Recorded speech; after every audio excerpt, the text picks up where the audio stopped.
एक महत्त्वाची बातमी येते आहे। अंधेरी आरटीओ बाहेर एक रिक्षा जाळण्यात आलेली आहे। अंधेरी आरटीओ कार्यालयाबाहेरच ही रिक्षा जाळण्यात आलेली आहे। आपण याबाबत अधिक माहिती घेऊया आमचे प्रतिनिधी दिनेश दुखंडे यांच्याकडून। दिनेश, अज्ञात व्यक्तीने ही रिक्षा जाळल्याचं समजतंय। अंधेरी आरटीओ बाहेर ही रिक्षा जाळण्यात आलेली आहे, काय अधिक माहिती आहे? नक्कीच हेमाली, मी आता अंधेरी पश्चिम चारबंगला येथील आरटीओ कार्यालयाबाहेर आहे आणि एक रिक्षा क्रमांक आहे MH02 VA 3258 हा रिक्षा क्रमांक आहे। ही रिक्षा जाळण्यात आलेली आहे।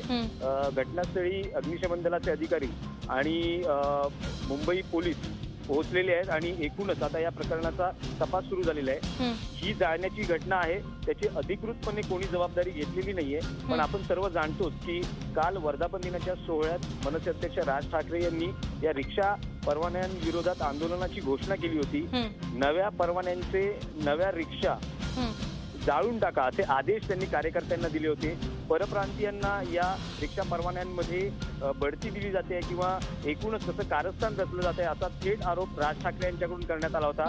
त्याचे पडसाद आता मुंबईत आणि महाराष्ट्राच्या राजकारणात उमटायला लागलेले आहेत। ही आग रिक्षाला लावण्याची घटना काही वेळापूर्वीच घडलेली आहे आणि अग्निशमन दलाचे अधिकारी आता त्यांनी ही आग विझवलेली आहे। मात्र आता संपूर्ण घटनास्थळाचा पंचनामा केला जातो आहे।